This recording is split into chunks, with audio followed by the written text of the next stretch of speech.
बिस्मिल्लाहिर्रहमानिर्रहीम। इय्याका नअबुदु व इय्याका नस्तईन। मेरे पाकिस्तानियों, आजकल जो प्रेशर और जो जुल्म तहरीक इंसाफ के ऊपर किया जा रहा है, तो इसकी तो खैर पाकिस्तान में तो कोई मिसाल नहीं है। थोड़े से लोगों के ऊपर माजी में जरूर हुआ, लेकिन इतने ज्यादा लोगों से, यानी 10,000 लोग जेल में डाल दिए हमारे जो भी सपोर्टर वर्कर, जिसका पता चलता है तहरीक इंसाफ से कुछ, उसको जेल में डाल देते। लेकिन सिर्फ यही नहीं किया, इनमें से कईयों पे तशद्दुद किया, और तशद्दुद उन लोगों पे किया जितने वो तहरीक इंसाफ के साथ खड़े हैं और वो कहते हैं कि हम इसको नहीं छोड़ेंगे, उनके ऊपर और ज्यादा हर किस्म का जुल्म भी किया जाता है, तशद्दुद भी किया जाता है।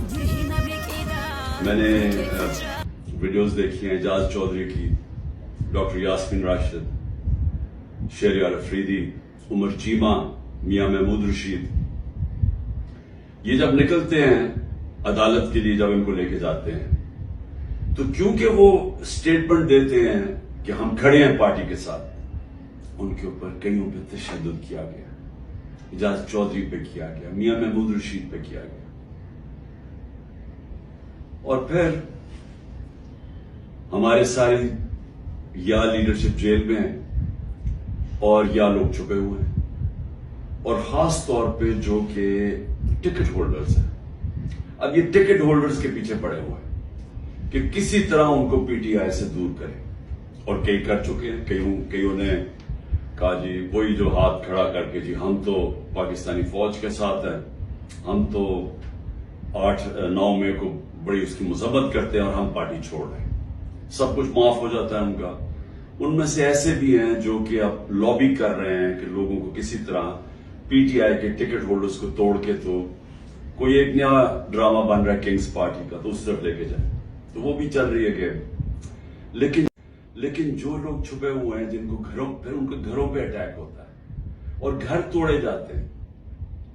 दरेशक्स पूरी फैमिली है पॉलिटिकल, उनके इन्होंने जो उनका फार्म हाउस है वो तोड़ दिया, और हमारे उमर यूब के घर में घुस गए। वो अभी आतिफ खान हमारे उसका इस्लामाबाद में घर है, वहां घुस गए, उधर ढूंढ रहे हैं। वो सारे जो छुपे हुए हैं, नौकरों को ले जाते हैं उठा के, और फिर रिश्तेदारों के पास पहुंच जाते हैं, ख्वातीन का धमकी देते हैं कि हम आपकी औरतों को उठा लेंगे।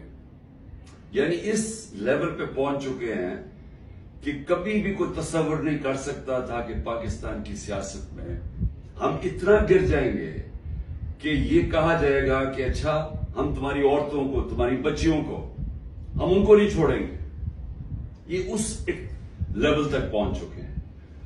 औरतों को पकड़ के उन्होंने जेलों में डाला।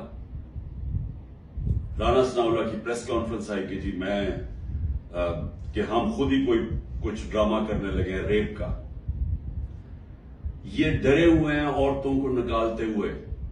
इनको पता है कि कोई औरत किसी किस्म के इंतशार में मुलव्वस नहीं थी, किसी जलाने में, जो हुआ आर्सन, जो घर जलाए गए हैं, जो 3-4, इनको पता है कोई औरत उस पर नहीं थी। बल्कि इनको पता है कि अक्सरियत स्वाय थोड़े से ज्यादा 100 होंगे, 150 लोग होंगे। इनको पता है बाकी कोई पुरअमन एहतजाज कर रहे थे। और मैं फिर से बता दूं, एक जमहूरियत में आइन हमें हक देता है कि हम पुरअमन एहतजाज कहीं भी कर सकते हैं।